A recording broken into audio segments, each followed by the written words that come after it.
समस्या से सफलता तक, समस्या से सफलता तक, समस्या से सफलता तक।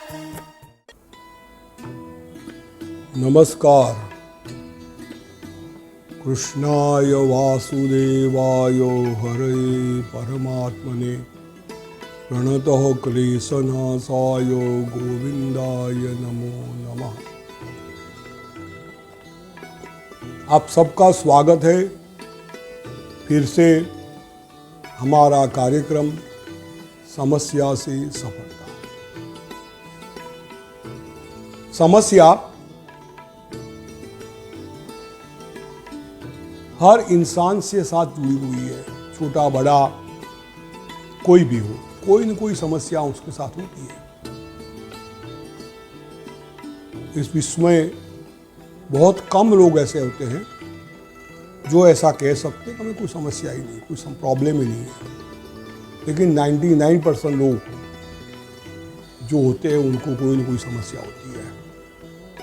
कई लोग बताते नहीं है, कई लोग बताते हैं। अपितु ये समस्याओं को दूर करने के लिए हमारे शास्त्रकारों ने, हमारे सिर्फ नहीं विश्व भर के शास्त्रकारों ने, जो भी धर्म होगा वहां पर उन सब शास्त्रकारों के पंडितों ने उसके लिए शास्त्र बनाए, रास्ते दिखाए कि ऐसा करने से ऐसा होगा, ऐसा करने से ऐसा होगा, ऐसा करने से ये समस्या दूर हो जाएगी। इन सबके अंदर समस्याओं का मूल कारण क्या होता है? तो वो है हमारा मन। यजुर्वेद के अंदर मन के ऊपर बहुत से श्लोक है। उसमें से एक श्लोक की बात करता हूं मैं यहाँ पर। जज्जाग्रतो दूरमुदैति दैवं दादु सुपतस्य तथै वैति दूरंगमं ज्योतिखं ज्योतिरे तन्मे मनः शिव संकल्पमस्तु। वो कह रहे हैं मंत्रद्रष्टा ऋषि कि हमारा मन ऐसा है जो एक क्षण भी शांति से नहीं बैठता, कोई न कोई उत्पात करता रहता है। एक विद्वान ने हनुमान जी को मन का रूप दिया। कपि होता है ना, वो कभी भी शांति से बैठता नहीं है। और कपि रूपी मन को जिसने अपने वश में किया वो ही राम बन सकता है। भगवान राम ने मन को मारा नहीं, मन को परेशान नहीं किया, मन को अपने वश में कर लिया, वशीभूत कर लिया। तो 10,000 साल के बाद भी आज लोग उनके गुणानुवाद करते हैं।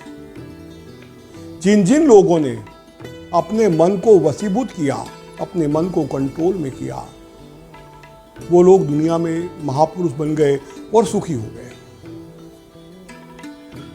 श्रीमद् भागवत के अंदर एक प्रसंग है, वो प्रसंग मैं आपको बताता हूं बाद में। लेकिन मन की प्रक्रिया कैसी होती है,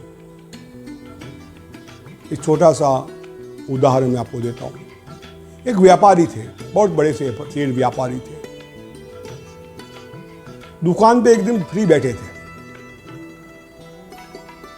उन्होंने अपने मुनीम को बुलाया। क्या सोचा होगा पता नहीं, मन में कोई विचार आ गया उनको और मुनीम को बुलाया।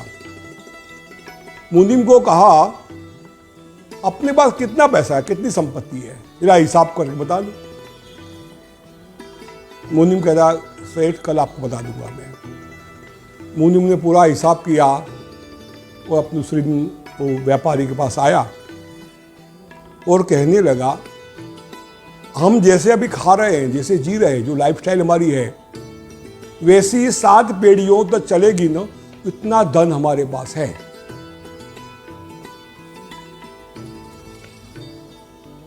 अब उस दिन के बाद वो व्यापारी बीमार पड़ने लगे, धीरे धीरे करके बहुत ही बीमार हो गए। पैसा था, दुनिया भर के डॉक्टर, हकीम, ज्योतिषी, तांत्रिक सबको बुलाया, लेकिन उनका कोई इलाज नहीं निकला।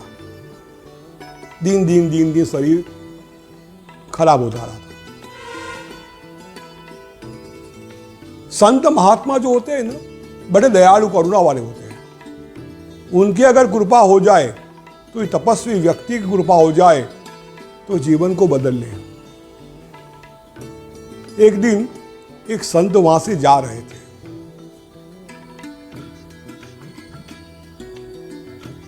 उन्होंने वो व्यापारी को देखा, उसी शरीर को देखा, वो समझ गए कि उसको क्या समस्या है। व्यापारी के पास जाते हैं और कहते हैं, भाई तेरे को अच्छा होना है क्या? वो तो बड़ा प्रसन्न हो गया। बोले इससे अच्छी बात क्या हो सकती है? बोले मैं, मुझे अच्छा होना, आप कहो, जो जो करोगे करूंगा मैं, जो मांगो दूंगा मैं आपको। वो संत कहते मुझे कुछ नहीं चाहिए भाई, मुझे कुछ नहीं चाहिए। एक काम तू कर, आज से रोज एक भूखे आदमी को भोजन करा, भूखे आदमी को, और उसके बाद तू भोजन करना। व्यापारी को तो क्या करना था, नौकरों को बोल देना था, भी एक आदमी को देख आओ भूखा, उसको भोजन कराओ। सिलसिला चल रहा है। एक दिन शादी का माहौल था, पूरे गांव में शादियां भरपूर हो रही थी। कोई भी भूखा आदमी गांव में मिला नहीं। अब सेठ को लगी भूख, वो ऊपर नीचे हो रहा है, चिल्ला चिल्ला रहा है नौकरों पर, अरे कोई भूखा आदमी लाओ, अरे कोई भूखा आदमी लाओ। तो एक भिखारी, भिक्षुक, एक लग्न की हॉल के बाहर सो रहा था आराम से, मस्ती से। उसको उठाया, भाई तू भोजन करने चल। बोला नहीं आना है मुझे, मेरा पेट आज जो जूठा बूठा बहुत पड़ा था, मैंने सब खा लिया, मेरा पेट भर गया। फिर भी उन लोगों ने जबरदस्ती उसको उठाया और व्यापारी के पास ले गए। सेठ जी इसको ले आए, आप भोजन कराओ। सेठ बड़े प्रसन्न हो गए। बोले भाई तू भोजन कर ले। बोले भोजन करूं कैसे, मेरा पेट तो यहां तक भरा पड़ा है। आज शादी थी किसी की, बहुत सा जूठा बाहर पड़ा था, मैंने पेट भर लिया, अब मैं क्यों खाऊं, जगह ही नहीं है। बोले शाम को टिफिन ले जा, शाम को खा लेना। वो जोर से हंसने लगा भिखारी। अरे सेठ पागल हो गए हो क्या? शाम का टिफिन जो ले जाऊंगा ना, तो वो दिन में नींद नहीं आएगी, मुझे जागना पड़ेगा। कोई चोरी करके ले जाएगा, कोई चोरी करके ले जाएगा, कोई चोरी करके ले जाएगा। और जिस मालिक ने इतने साल से खाना दिया है, वो और भी खाना देगा। मुझे नहीं ले जाना तुम्हारा टिफिन, मैं तो बहुत मस्त हूं, शाम को और मिल जाएगा मुझे। तो सेठ सोचता है कि ये आदमी शाम की चिंता नहीं करता, ये आदमी शाम की चिंता नहीं करता, और मैं 8वीं पीढ़ी की चिंता करता हूं। सेठ क्यों बीमार पड़ गए कि मेरी 8वीं पीढ़ी का क्या होगा, ये मन। और चिंता जब छोड़ दी तो उसका शरीर अच्छा हो गया। तो शास्त्र योग वेद कहता है, अपने मन को शांत करो, वशीभूत करो। ये वशीकरण शब्द जो है ना, लोगों के लिए नहीं है, अपने लिए है। अपनी इंद्रियों को, अपने मन को वश में कर लो। और जितने मन को जीता है, जितने मन में वशीभूत किया है, वो आदमी दुनिया में कहीं भी पराजित नहीं होता। हम देखते हैं बड़े बड़े ऋषि मुनि, राक्षस, मनुष्य तपश्चर्या करते थे, बड़ी बड़ी तपस्या कर। तपस्याओं के अंदर क्या होता था, अप्सराएं बेचते थे देवता लोग, उनको बड़े बड़े प्रलोभन बेचते थे। लेकिन प्रलोभनों का भी त्याग किया उन्होंने, नहीं हुआ देखा तक नहीं, क्या है देखना। वो क्या हुआ सर, क्या हुआ, मन को जीतना। इसलिए मन जो है, मन एव मनुष्याणाम बंधन मोक्ष कारणम। मन जो है वो आपके बंधन और मोक्ष का कारण है।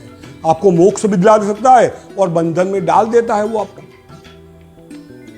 इसलिए आपको अगर सुखी होना है, आपको अगर जीवन में आगे बढ़ना है, हर क्षेत्र में विजय को प्राप्त करना है, तो आपको सबसे पहले भगवान इसलिए गीता में कहा, मन मना मद भक्तो मध्याजी माम नमस्ते। भगवान ने कुछ नहीं मांगा। कई लोग कहते हैं भगवान को ये देना चाहिए, वो देना। अरे वो तो मालिक है, देने वाला, वो क्या लेगा आपसे पास से? एक क्षण में वो चाहे वो कर सकता है। लक्ष्मी के पति है वो, तो विश्व के नारायण है वो, तो क्या मांगेगी आपसे? अपितु उन्होंने मांगा मन मना, हे अर्जुन मुझे कुछ मत देना, तेरा मन मुझे दे दे। कर सकते हो आप? ये नहीं कर सकते। मन पत्नी को देते हैं, पति को देते हैं, बच्चों को देते हैं, हर एक को देते हैं, लेकिन भगवान को नहीं देते। भगवान को पैसे दे देते हैं, मंदिर में प्रसाद चला देते हैं, बड़ी पूजा कर लेते हैं, लेकिन माला तो कर में फिरे, मनला फिरे चौपेर। माला तो हाथ में घूमती रहती है, मनला चारों ओर घूमता रहता है। इसलिए अर्जुन ने भगवान से पूछा, महाराज आप बड़ी बड़ी बातें मन की करती हो, लेकिन मन जो है वो हवा से भी प्रबल है। वायु को रोकना कदाचित संभव हो सकता है, वायु को रोकना, लेकिन मन को रोकना, बड़ी दीवार है सामने, फिर सामने वाले घर में क्या हो रहा है हमको दिखता है, या बैठे बैठे हमारा मन देखता है कि वो क्या कर रहा होगा अभी। तो अगर विजयी होना है, महाभारत के अंदर भी ऐसी कई बातें हैं जो मन को विजय के लिए बताई गई है। हम थोड़े दिन के बाद महाभारत की बात शुरू करेंगे, मंत्र योग की बात शुरू करेंगे कि मंत्र योग में क्या होता है, कैसे होता है, कैसे मन को जीता जाता है। मन और मंत्र ये दोनों एक दूसरे के पूरक है। मन और मंत्र एक दूसरे के पूरक है। और मंत्र का अर्थ क्या होता है मैंने बताया पहले आपको, कई बार बताया, कई मेरे प्रवचन में बताया कि मंत्र जो है मननात् त्रायते इति मंत्रः, मन को जो प्रबल शक्ति देता है, मन को जगाता है। आज हनुमान जी की बात से पूरी करेंगे बात को। हनुमान जी जो मन के स्वामी है, मन का रूप है, क्योंकि मन और कपि दोनों में एक से लक्षण होते हैं। कभी अब देखा बंदर कभी शांति से नहीं बैठ सकता। तो मन और मंत्र ये दोनों एक दूसरे के पूरक है। मननात् त्रायते इति मंत्रः, मन को अगर शक्ति मिलती है, मन को अगर पावर मिलता है, ऊर्जा मिलती है, पॉजिटिव चीजें मिलती है उसको, तो क्या कर सकता है? वो गांधी बन सकता है, चाणक्य भी बन सकता है, विवेकानंद भी बन सकता है, और ईश्वर को चैलेंज दे सकता है। हमारे वहां हर पूजा के अंदर श्रीफल का प्रयोग होता है, आपने देखा होगा। श्रीफल का प्रयोग बलि के लिए भी और फल देने के लिए भी ज्यादातर प्रयोग श्रीफल का होता है। ये श्रीफल कहां से आया और किसने बनाया, इसके मन के साथ जुड़ी हुई कथा एक है। महर्षि विश्वामित्र, आपने नाम सुना होगा, जिसने गायत्री मंत्र का संशोधन किया था, मंत्र दृष्टा थे।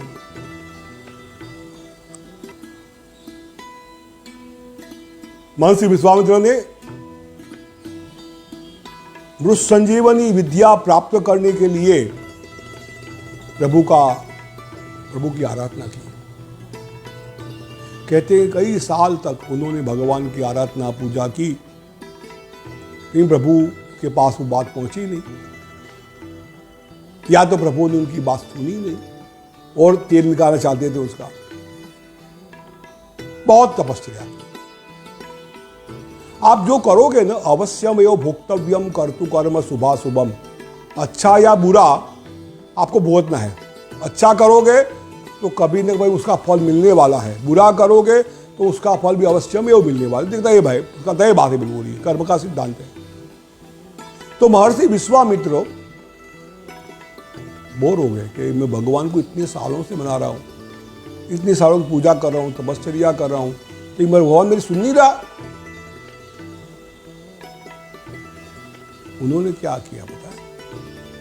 नूतन सृष्टि का निर्माण करने का तय किया उन्होंने कि नूतन सृष्टि में निर्माण करूंगा। उन्होंने उसलिए एक जीव बनाया, एक आकार बनाया। आपने श्रीफल देखा होगा, उसमें 2 आंखें होती है, मुंह होता है, नाक होता है, अंदर बिल्कुल पानी भी होता है, और अंदर जी नारियल अंदर जो आती है खजूर में सब, वो सब ऐसा कैसा ही होता है। पूरा तैयार कर दिया और भगवान को पता चला कि ये विश्वामित्र मनुष्य को बना रहा है, जीव को बना रहा है। प्राण पूर्णा बाकी था और भगवान वहां पधारे हैं। अरे क्या बना रहे हो, क्या बोले भगवान आपको बुलाया किसने? आपने क्यों बुलाया? नहीं मैं आ गया, थोड़ा लेट हो गया हूँ। बोलो क्या क्या चाहिए? भगवान ने वरदान दिया उनको। बोला प्रभु इसका क्या करूंगा मैं, जो जीव मैंने बनाया है। मन ने तय कर दिया था, जीव बनाया। भगवान बोले ये तुम्हारा जीव जो है ना, आज से इससे प्राण मत पूरना, जैसा भी है मेरी हर चीज हर पूजा में इसको मैं स्वीकृत करूंगा, उसी से मेरी पूजा होगी। ये मन की शक्ति है, मन चाहे वो कर सकता है। तन्मे मनहा शिव संकल्पमस्तु। समस्याओं का दूर करने का सबसे बड़ा, सबके सरल रास्ता जो है वो मन है, लेकिन हम लोग उसको अपने वश में नहीं कर सकते, इसलिए दुखी होते हैं। आगे ये मन को कंट्रोल करने के लिए हमें क्या क्या करेंगे वो हम आपको आगे बताता जाएंगे, कैसे कैसे करेंगे, क्या क्या करेंगे, ये सब बातें हम आपको आगे से बताते जाएंगे। तब तक के लिए हम हमारी बात को यहाँ विश्राम देते हैं। और कुछ पूछना है क्या? तो पैसा भी कमाना हो, मंत्र का यज्ञ करना हो, मंत्र का उपाय करना हो, तो अगर कोई भी मंत्र जब तक आप सिद्ध नहीं करोगे, जब तक मन के साथ वो ठीक नहीं बैठेगा, तब तक कोई मंत्रों का फल आपको नहीं मिलेगा। कोई भी मंत्र हो, उस मंत्र में गजब की ऊर्जा होती है, शब्दों में ऊर्जा होती है, शब्दों में ब्रह्म होता है। उस ब्रह्म को कैसे जागरूक करना, कैसे लोगों तक पहुंचाना, ये सब बातें हम अभी करने बैठेंगे ना तो बहुत लंबा समय हो जाएगा। देखिए हम धीरे धीरे आपको बताते जाएंगे कि आप शक्तिमान कैसे बन सकते हैं, आप हीरो कैसे बन सकते हैं जीरो में से। वो सब बातें हमारे मंत्र शास्त्रों के अंदर, हमारे योग शास्त्र के अंदर बताई गई है। मैंने पहले बताया था आपको कि भगवान कृष्ण ने जितने गोपी और गाय थी, गोप थे, सबका रूप ले लिया, सेम टू सेम डुप्लीकेट, एक नहीं हजारों की संख्या में। वो योग की शक्ति है। नारद जी उनको देखने गए भगवान का गृहस्थ आश्रम कैसा है, तो भगवान जहाँ जहाँ जिस घर में गए हर घर के अंदर भगवान कुछ ना कुछ कर रहे थे। 16,000 घर में थक गए वो। उन्होंने एक घर नहीं छोड़ा, कहीं तो कोई काम भगवान की कमी होगी, हर जगह भगवान मिले उनको। कहीं स्नान कर रहे, कहीं संध्या कर रहे, कहीं दान कर रहे। ये योग की शक्ति है। जैसे भगवान ने बार बार कहा कि कर्म से भी ज्यादा बलवान कोई हो तो योग, और योग मन से होता है। आज जो योग होता है वो योग में मन के लिए कोई कुछ बातें नहीं है। हम मन को वश में करेंगे। मन को कैसे वश में करेंगे? मंत्रों के साथ कौन से मंत्र का कहाँ उपयोग करेंगे, कौन से मंत्र के कौन सा कार्य सिद्ध होगा, ये सब बातें हम आपको धीरे धीरे बता के जाएंगे। तब तक के लिए हम आज यहीं विश्राम लेते हैं। और फिर से अगले शनिवार को 8 बजे आपको बताएंगे। आपका कोई प्रश्न हो, आपका कोई इंक्वायरी आपकी हो, तो आप हमारे वेबसाइट में या फेसबुक के आप कमेंट बॉक्स में जाइए, वहाँ आप लिख के भेजिए, आपको जवाब अवश्य मिलेगा। जिनको जवाब नहीं मिला है वो शायद अगले शनिवार को सबको जवाब हम दे देंगे। और तब तक के लिए जय जगदम्बा। जीवन है तो समस्याएं भी हैं, और इसके लिए हम भाग्य, कर्म, ग्रह, वास्तु, तंत्र मंत्र या पुरुषार्थ को दोषी मानते हैं, और इन समस्याओं से भयभीत होकर, निरुपाय, निराश, हताश होकर हम हार कर बैठ जाते हैं। जीवन की समस्याओं से निराश होने की जरूरत नहीं है। यदि मनुष्य तय करे और सद्गुरु की कृपा हो जाए तो जीवन में कुछ भी असंभव नहीं है, क्योंकि ईश्वर ने हमें जन्म के साथ वो शक्तियाँ दे दी है जिनके द्वारा हम जीवन में कुछ भी प्राप्त कर सकते हैं। जरूरत है अपने आप को पहचानने की। मंत्र योगी राज्य गुरु पूज्य श्री ध्रुव दत्त व्यास के मार्गदर्शन का लाभ पाएं।